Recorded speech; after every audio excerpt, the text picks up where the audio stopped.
Bill Gaither, a beloved gospel music legend and influential figure, found himself in the middle of a shocking and unforgettable moment today. The courtroom, usually filled with the hum of legal jargon and calm deliberation, suddenly grew tense as the judge prepared to deliver the sentence. As Gaither stood there, his face a mix of anticipation and dread, no one could have predicted what was about to unfold. The words that followed seemed to freeze the air, heavy with the gravity of what was being said. In an instant, his expression changed from shock to something far more alarming. Before anyone could fully process the situation, Bill Gaither collapsed right there in the center of the courtroom, as his legs gave way beneath him. What could have caused such a visceral reaction? Was it the weight of the sentence itself, or something more personal? The room fell into a stunned silence as people rushed to his side, the situation unfolding faster than anyone would have expected. This unexpected turn of events has everyone questioning the true story behind Gaither's collapse and the harsh reality he now faces, the end of an era for Bill Gaither. The news about Bill Gaither's legal troubles hit the gospel music world like a lightning bolt. For years, he was known as a man of faith, a leader in Christian music, someone who brought people together through powerful songs and messages of hope. But now, his name is making headlines for all the wrong reasons. Instead of standing on stage with a mic in his hand, he's standing in a courtroom facing serious accusations that could change his life forever. So, what's he being accused of? Well, the list is long, and the details are messy. Prosecutors claim that for years, Gaither was involved in financial fraud, embezzlement, and tax evasion. They say that the money fans donated to his ministry, money that was supposed to go toward helping others, spreading faith, and supporting Christian outreach programs, was actually going straight into his personal bank account. According to the allegations, he used those funds to live a life of luxury, buying expensive properties, taking extravagant trips, and even making shady business deals behind the scenes. And that's not all. Former employees and even some close friends have come forward, saying they saw things that didn't add up. Some reported that money was constantly disappearing, while others claimed they were pressured to stay quiet when they started asking questions. One insider even said, "We knew something wasn't right, but no one wanted to believe it." How could someone like Bill Gaither, someone we all looked up to, be involved in something so dishonest? The case took an even wilder turn when investigators found offshore accounts linked to Gaither's name. Now, if you don't know what that means, offshore accounts are basically hidden bank accounts in other countries where people store money to avoid paying taxes or to keep certain transactions secret. Prosecutors say this proves that Gaither was intentionally hiding money from the government and from his own followers. His legal team, of course, is denying everything.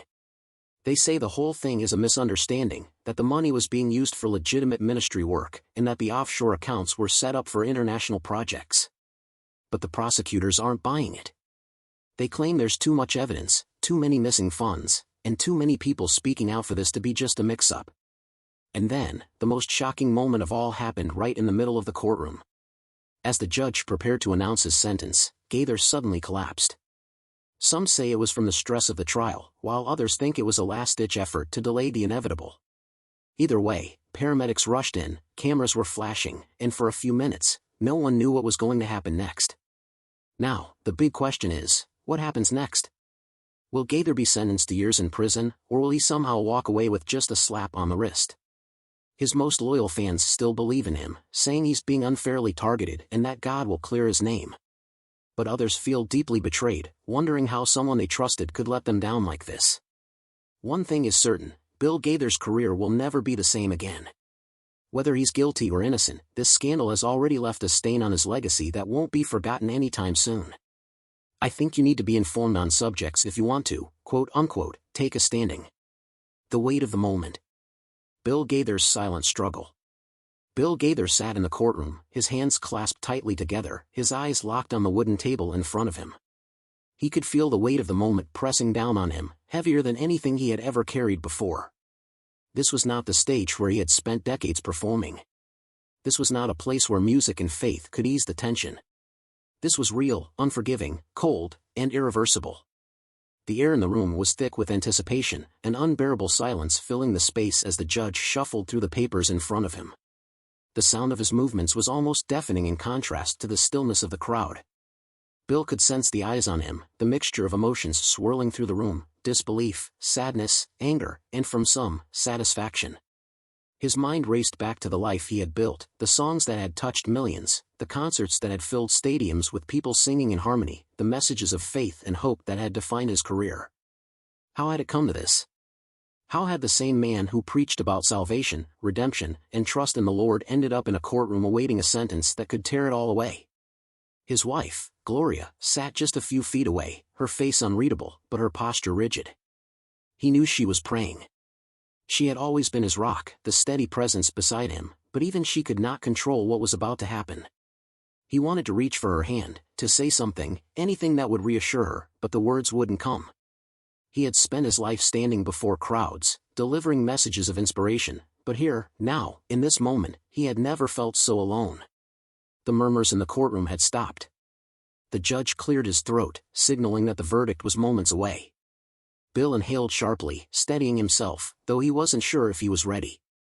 Was anyone ever truly ready for a moment like this? The courtroom had become a cage, trapping him in an unthinkable reality. The bright lights and roaring applause of his past performances seemed like a distant memory, now replaced by the cold, clinical atmosphere of a trial that had turned his life upside down. His thoughts briefly drifted to his fans, those who had stood by him for decades. Were they still out there? Were they watching this unfold? Were they waiting to defend him, or had they already turned away? The idea of letting them down hurt more than anything else. The media had had a field day with this case. Headlines had plastered his name everywhere, each one more sensational than the last. Every detail of his life had been dissected, analyzed, and judged by strangers who had never met him, never spoken to him, never known his heart. The whispers of betrayal. The accusations, the shock that had rippled through the gospel community, it had all felt surreal at first. But now, sitting here staring at the judge, feeling the tension rising with each passing second, there was no escaping the truth of his reality. His legal team had done all they could, the arguments had been made, the defense had been given, but this was no longer in his hands. His fate belonged to the man seated behind the bench, to the justice system, to whatever forces had led him here. The judge took a deep breath, his face unreadable. Bill clenched his fists, bracing himself for the words that would come next. The final verdict, the decision that could strip him of everything he had built, was about to be spoken. Time seemed to slow, the walls of the courtroom closing in around him. He had sung about faith in the darkest of times, but now, as he sat there waiting for judgment, he silently asked himself, would his faith be enough to carry him through this? The judge's verdict, a sentence that shook the gospel world. The courtroom was silent, the air thick with tension, as Judge Harrison adjusted his glasses and prepared to read the verdict. The weight of the moment was unbearable. Bill sat motionless, his hands gripping the arms of his chair as if bracing for impact. His heart pounded in his chest, his mind racing through every possibility. Would he walk out of this courtroom a free man, or was this the day his legacy would be permanently stained? The judge cleared his throat, his expression unreadable. The entire gospel world seemed to be holding its breath, waiting for the next words that would define Bill Gaither's future.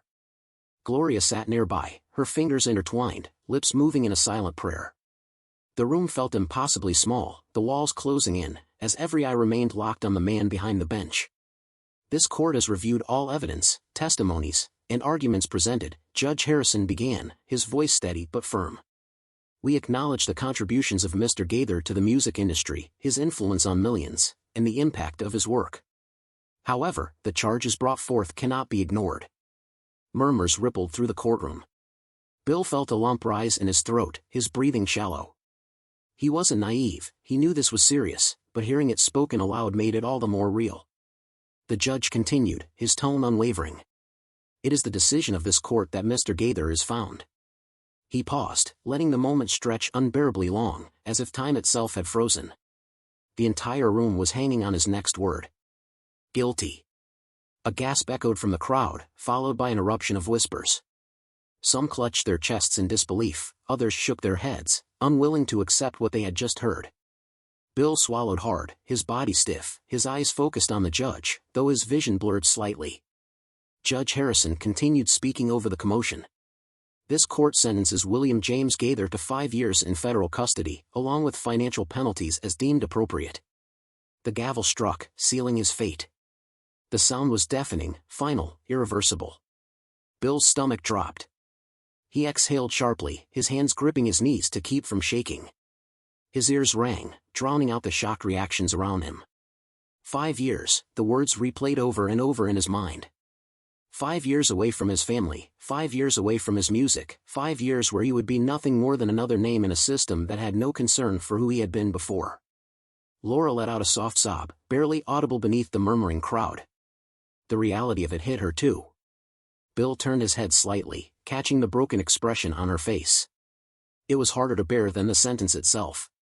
The prosecution remained expressionless, while the defense team exchanged glances, their faces etched with a mix of disappointment and determination. There was talk of appeals, of pushing for a lesser sentence, but at this moment, those were just words. The verdict had been spoken. Somewhere in the courtroom, a journalist was already typing the headline that would flood social media within seconds: Gospel legend Bill Gaither sentenced, a fall from grace. He could see it now, splashed across news sites, debated endlessly on talk shows, twisted and reshaped until the truth barely mattered anymore. Security approached, ready to escort him away. Bill inhaled deeply, straightened his posture, and stood. If this was how it was going to be, he wouldn't allow them to see him break. He had spent his life preaching faith through hardship, now he had no choice but to live those words himself. The judge had spoken, the world was watching, and the gospel community would never be the same. Well, in your song, I didn't see any redemption. All I saw was a chance to get a laugh from, the audience, and to me, it was a cheap laugh from the audience. How would you have felt had you been the parents of a homosexual child who said to you that day, that he was gay, or the daughter was a lesbian?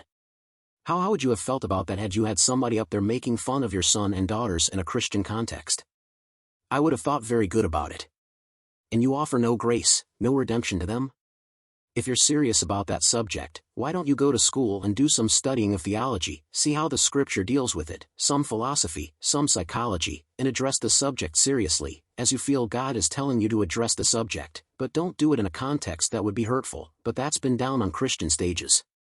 Family and fan reactions, shock, loyalty, and betrayal.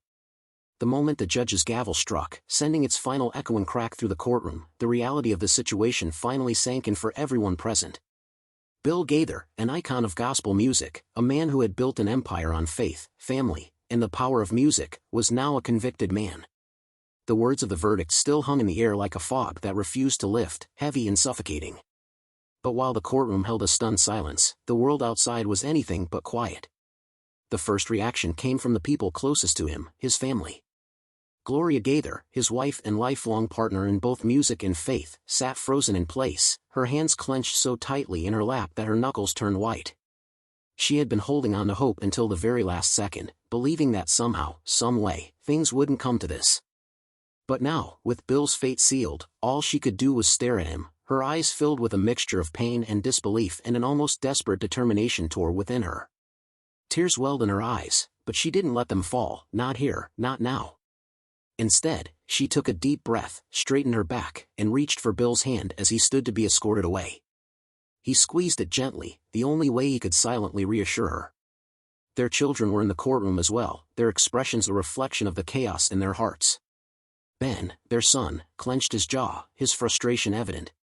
He had spent his whole life watching his father be a pillar of faith and guidance for millions. How could this happen to a man who had only ever dedicated himself to spreading the gospel? He wanted to believe there had to be some mistake, some miscalculation that could be fixed. I don't understand, he muttered under his breath, shaking his head. This isn't real. His sister, Suzanne, sat quietly beside him, her hands folded in her lap, her gaze locked on their father. Unlike Ben, she didn't speak, but her silence spoke volumes. She had seen the way the media had turned on her father in recent months, watched the storm of accusations swirl around their family like vultures circling their prey. She had always known that fame came with its challenges, but never in her worst nightmares had she imagined this.